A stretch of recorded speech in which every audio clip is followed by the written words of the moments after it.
Hello, Geoff. Welcome to the Tudor History and Travel Show. Hi, it's good to be with you. Thank you. It is wonderful to meet you. We've been corresponding for a little while now, haven't we? So we Mhm. both jumped on this call and go, wow, you're actually a real person. That's it. Yeah, it's good to see. Well, I've done a little bit of an intro, but I've been dying to talk to you because you very kindly sent me an advance copy of your beautiful piece of music, your CD, K of A. I'm just going to show that for those of you who are actually watching, because this is not only going out as a podcast, it's going out on my YouTube channel because we are recording this as well on video. I'm just holding up a picture. The artwork is gorgeous. I remember getting it in the post and it's so tactile and beautifully put together. It speaks volumes of how much this project means to you, Geoff. And I'm going to ask you about that in a minute and how this came about. But maybe just first, you could just introduce yourself. Tell folk out there who you are. Right, yeah. Um, so I'm a musician, stroke composer. So I live in England, in Gloucestershire. Um, so music's my great passion, really. And I've done all sorts over the years.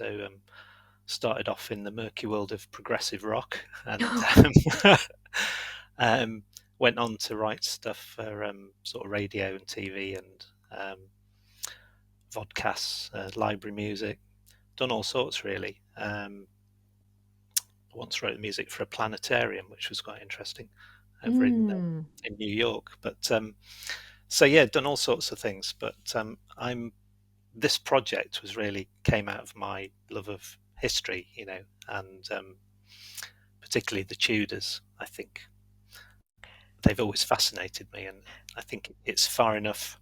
It's far enough back in history to have that sort of mystery about it, isn't it? And Yes. we don't know everything, and I think No. we like to fill in the blanks. So and I like to fill in the blanks musically. So it's kind of it was a nice marriage of the two. I Yeah. wanted to ask you, though, about how you came to do this and put this piece of work together, because it's very evident, as I was mentioning, as soon as you pick up the CD, I just sense so much love for Katherine of Aragon and so much passion for this project. And I was reading the back of the little booklet that comes Hmm. along with the CD. And there's a wonderful couple of lines where you write, finally to Catherine, whose stoicism and fortitude were an inspiration. I hope you found peace and the state of heaven. And I felt there was a really profound connection and a very personal story in this that brought you to write this and do this music. Perhaps you could tell us a little bit about that. Am I right, Geoff? So, well, so I mean, I was interested in having read about all the wives really, but I kept coming back to Catherine. Um, I mean, for one, it was her story is so interesting, and it had everything. It was just ripe for doing an album, I thought. you know um, but also our personal struggles. I mean, I think we all have our own struggles in life, don't we? And I think it might sound a bit pretentious, but I mean, I went through a divorce myself some years ago, and you have there was a certain empathy there. It Mm. sounds rather pretentious, doesn't it? But Not really. I understand very, very well. It's the personal connection we make to people in the past because yeah, something of their story and their character and their struggle speaks to us. I get that. yeah, and those feelings are the same 500 years ago, as they are today, aren't they? There's sort of raw feelings, and I think so. There's a bit of a connection there, Yeah. and as well as I just don't know. There was just a lot about her character that I admired. I mean, she was incredibly strong-willed, and I kept thinking, that she could have taken the easy way out, but she didn't. She stuck to her guns, and it was a matter of principle, and I quite like that. Yeah, and do you find, I know, for example, my historical heroine is Anne Boleyn, and there's something about her courage that speaks to me and that I admire about her. Hmm. particularly in the face of her own demise. So yes, is Catherine of Aragon therefore a sort of somebody who you look to and you draw strength upon how she behaved in the circumstances that she found herself in? I think so. Yeah, definitely. Yeah, I think that sticking to her guns, even when she was physically weak, I think she was mentally still very strong. Hmm. Um, and I think we talk a lot about mental health, don't we? But everything's driven from the mind, isn't it? And I think, you know, yeah. So I did identify with it, Yeah. however weird that might sound, for a guy in 2021, 22, relating to someone who lived 500 years ago. I think there'll be so many people out there listening to this. They will have their own favourite queen, but they will understand exactly what you're talking about. But now this fascinates me, the fact that you've taken her story and translated it to music. And the reason it fascinates me so much, and I'll make a little confession here, is I was the world's worst at school at music. I never got to read music. I never understood. To me, it's like a just this mysterious magical art form that I have no idea how that happens. Yeah. So I'm really interested in exploring that. And I suppose my first question is, what are you trying to do then through telling her story through music? Why do it this way? I mean, I guess you're a musician, but maybe you could add something more to that for us. So, well, I think it's a different angle, isn't it? It's a different angle on it. You can read books, but this was a challenge to see if I could do it through music. Um, so no words, just to go through the events and emotions in their life um, with music, but tell the same story. So it became a bit of a challenge um, to do it, but that was the goal, and I kind of wanted to end up. I wanted to end up with an album I could put on and turn the lights out and just put my headphones on and just off you go. Ah, time traveling through music. Time traveling Excellent. through music, yeah. So it's I mean, I've done music for plays and stuff before, and I find it's one of the things I can do um, is to channel what I'm thinking um, and feeling into music. And I write a lot by improvisation, so that's just playing for hours, sort of you know going down certain alleyways and trying different chord structures and things. But while you're doing that, if you're thinking about a particular subject or feeling or how someone might have been feeling, um, quite often that comes through in what you write, and that for me is the joy of composition. Really, that's the thing that really turns me on. So, um, Well, so yeah, I yeah. mean that you were explaining the process, which I really wanted to sort of dive into and understand. But maybe we should just pause for a moment and just give people a chance to hear a sample of music from the album. Can you just tell us, maybe before we do that, just describe the album to us? What can people expect when they receive their copy? What's in there?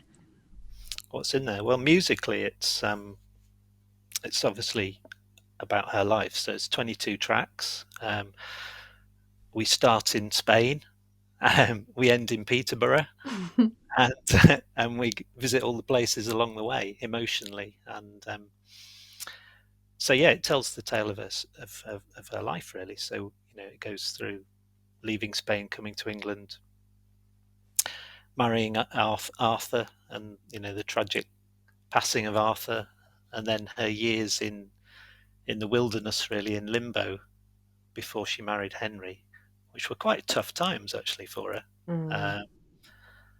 Um, I mean, she becomes Spanish ambassador at one point, which isn't important. There's actually a piece about that on the album. Um, but then marrying Henry and their marriage together, and certain key events when she becomes Queen Regent, and the attempt to have male heirs. So there's all of that. And then things start to get rather dark at the end, as we all know, um, Mm. with the great matter and and all that went with that, and her being banished from court. And so it's the complete journey, really, told in 22 pieces of music. And how would you describe your style of music? Because for me, it was a real fusion of modern, and then you had some wonderful sort of highlights of things like harpsichords coming in there, and it was real. But what's the technical term for describing this, the the kind of style of music that you put together? So it's so what I didn't want to do was just write an album of Tudor music. If you want the authentic stuff played on authentic instruments, you can go out and buy. There's plenty of albums by really good ensembles that do that sort of thing. So I didn't want it to be cliched, or a sort of pastiche. I wanted it very much to be an album of storytelling. So my sound palette, if you like, is quite wide. So I do use some contemporary instruments. So there are harpsichords and recorders and things like that. But there's also piano, strings, and some synthesizers as well, used sparingly on this album. Mm-hmm. But yeah, it's all about telling the story. So, and I think it's a bit like a painter, really. You've just got many colors, haven't you, that you can use. It's the same in sound terms, and so for the sort of sad bits, piano always works. It's a classic instrument. But where I wanted to show her as being, strong, a strong character, then you go to things like, the organ or harpsichord or something, where you can make a very sort of, sort of statement pieces. So yeah, there's lots of tools at your disposal as a musician, especially these days, with technology and stuff. But yeah. Yes. Well, I know you've produced a couple of videos in association with this music, and one of them shows a piece called Mary, where you're actually in your studio, and I can see the amount of equipment that you have at your literally at your fingertips that allows you to compose and create this music. So maybe I'll include that right at the end, particularly for those people who are watching, so they'll be able to see a little bit of that. But in the interim, I wanted to introduce one of your first pieces of music and actually turn that over to you to say, what would you like to share with us? Which piece of music, and can you tell us a little bit about it before we listen to it? Yeah, sure. So, well, I think Alliance was quite an interesting piece. It was a piece that I wrote actually right at the end of the project, and it was a piece I realised, because it became a bit like a big jigsaw puzzle, this album. And when I got to the end, I realised there were a couple of bits missing, and one that I wanted to cover was when the Spanish contingent and the English contingent met when she came to marry Prince Arthur. And I just wondered what people would have thought looking at this spectacle, and the Spanish would have looked so different, and because she brought different fashion and music and culture, and so the piece of music is actually in three parts. So the first part is a very sort of English Tudor sort of setting, and then the middle section is actually is very much Catherine, and I just kind of imagined her, the procession, and people looking on and looking at this woman, and sort of fashions that had never been seen before. So there's a bit of a mystical sort of this idea that she came from Spain with all the Moorish influence.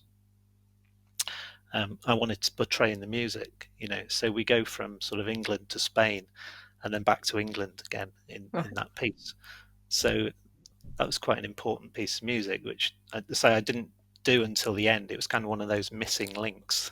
Why don't we have a listen to that then? So introducing Alliance by Geoff Proudley.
conversation along, Geoff, I wanted to go back to asking you about the research that you had to do to write this piece of music. You're obviously a Tudor lover, you know about the story. Did you have to dig a little bit deeper? And if you did, were there any aspects that particularly intrigued or sort of drew you in that maybe you hadn't seen in quite that way before? Yeah, so I suppose research-wise, it was. I mean, originally I'd read books like the Alison Weir stuff, Six Wives, and I'd got quite a lot of information from there. But then there's the internet, of course, and when I was writing the notes for the booklet, I put a lot of stuff in there, first drafts, which you get information from various sources and you include it, and you do wonder if some of it's actually true. And I was lucky enough to get in touch with Susanna Lipscomb, actually, and Ah, she very kindly checked my notes, and it was quite funny, actually. It was a bit like having your homework marked. yeah. There's some slapped wrist, Yeah. like this never happened. Oh, yes. So that was interesting. I think there was a classic one, and interestingly, I think they'd made the Spanish Princess round Ah, about the time of that I was working on this, and I okay. thought, oh, that's interesting. Um, and I think it was to do with that. There's a bit where she rides out in armor. She's supposed to be heavily pregnant, when they fight the Scots, I think, at Flodden Field. Mm. And I'd put something in the notes about this, and that was fairly quickly tossed into the waste paper basket. Like this, this never happened. Yeah, you've got to be so careful with these TV series. They blend fact and fiction so seamlessly. Sometimes it's difficult to pull Yeah, them they do. apart. Yeah. So research was from various sources, but then tempered by someone who knew what they were talking about. Excellent. And you started talking before about the process, which is the thing that most fascinates me. I kind of want to get into your head and experience what the process is actually like. And one of the things I picked up on that you were talking about earlier was that you seem to say that you start from, obviously you've got the storyline and you've decided roughly about where you want to sort of focus the pieces of music, but it felt like you get yourself deeply in touch with the emotion of the event and what Mm. somebody. So can you dissect all of that and try and pull that apart and bring that to life for us? Yeah, so it's an interesting process because it's you've kind of got to get into the zone. I mean, I write a lot by improvisation. So some composers are lucky enough to sort of hear tunes in their head, when they're out walking, they go home and Okay. write it down. I tend to sort of write by improvising, as that's playing for hours, really. Just sort of experimenting with different chords and melodies.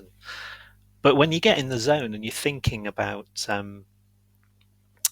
a story or sort of how someone might be feeling, there seems to be a channel where what you play mirrors what you're thinking, and it's an interesting process, quite magical, actually. Mm. It's something that I never really want to analyze very much in case it doesn't happen anymore.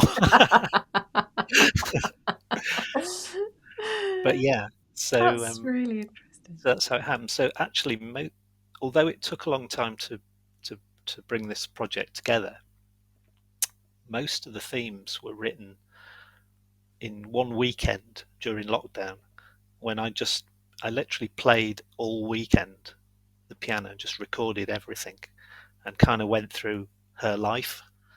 And so there's this music file, actually, which would probably be quite tedious for someone to listen to, but for me it was the kind of starting point for sorting everything out, because you could go back and listen, and I think, okay, that bit, I know what that bit's about. And yeah, so but it's an interesting process. That's kind of how Mm. I do it. That is interesting. You know what? I'm making some parallels with writing because I've, written a bit. I'm a writer, so I would Yeah, yeah, say yeah. that's my medium. Mhm.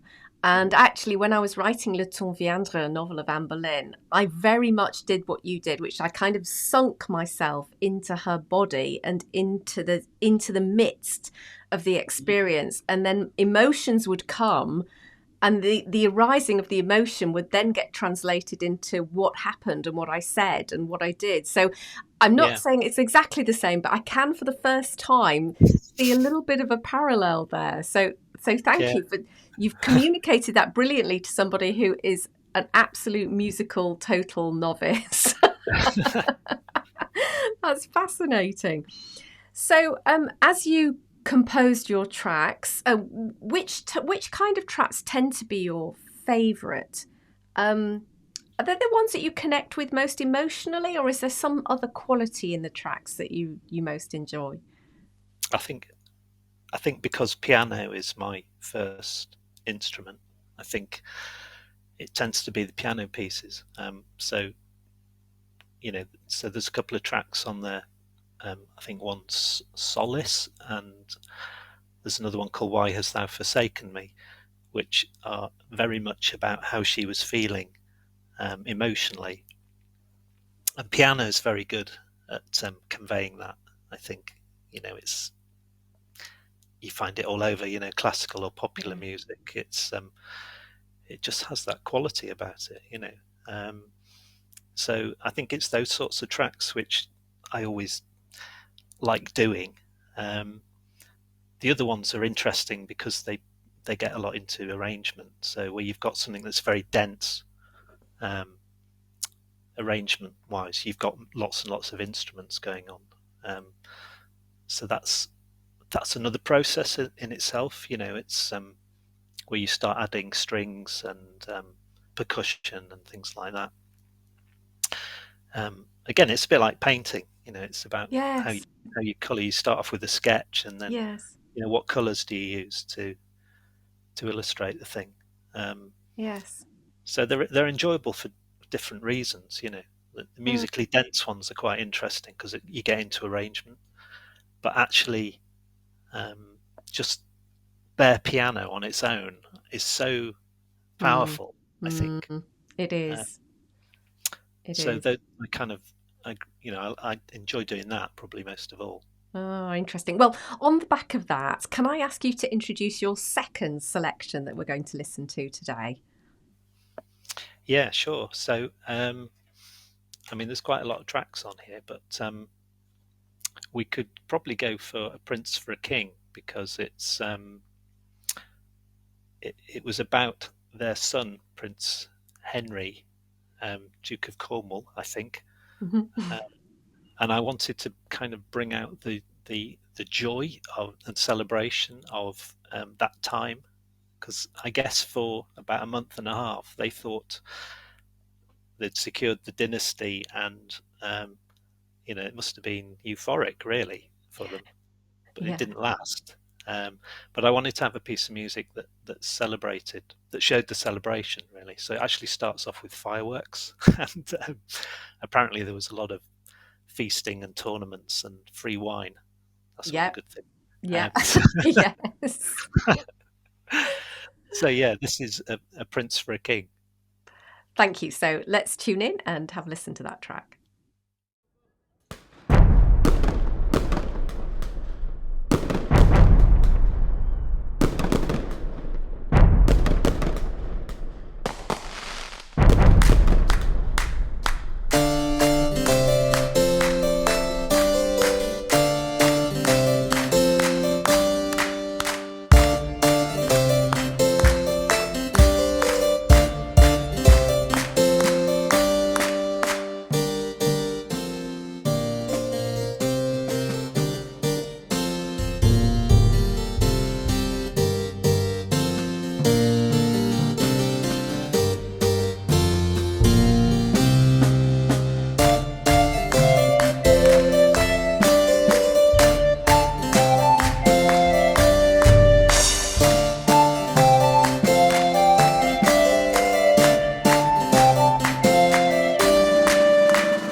Great, that's fabulous. So we're coming to the end of our chat, Geoff. I have a couple of more questions though before we finished. And the first is, I was immediately intrigued as to whether this K of A album is a one-off, or are we seeing the beginning of a series?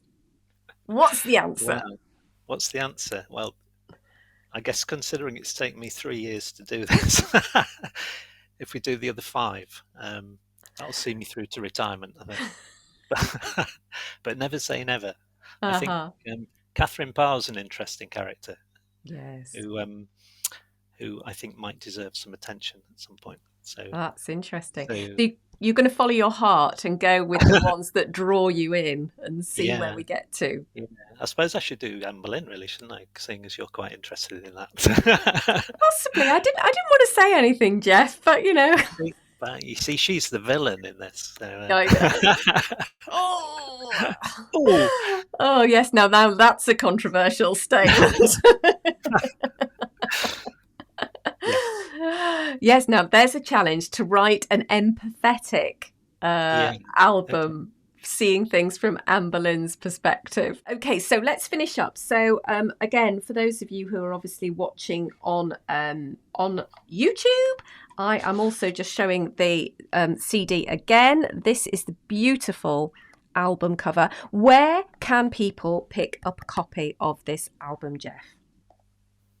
Yeah. So at the moment, you can get it mainly from my website. So that's geoffproudley.co.uk. So you can go on there. You can see a little bit more of the artwork on there. And what I will be doing in the coming weeks is to put a preview streaming site link on there, so people can go in and sample each of the tracks, Great. so you can get an idea. Try before you buy. Oh, that's fantastic. No, that's wonderful. And good. So say your website again, geoffproudley.co.uk, did you say? geoffproudley.co.uk. Yeah. Excellent. So, of course, I'll put a link in the description associated with this podcast, and it'll also be in the description associated with this video. So, folks, you'll be able to go straight to Geoff's website and pick up a copy.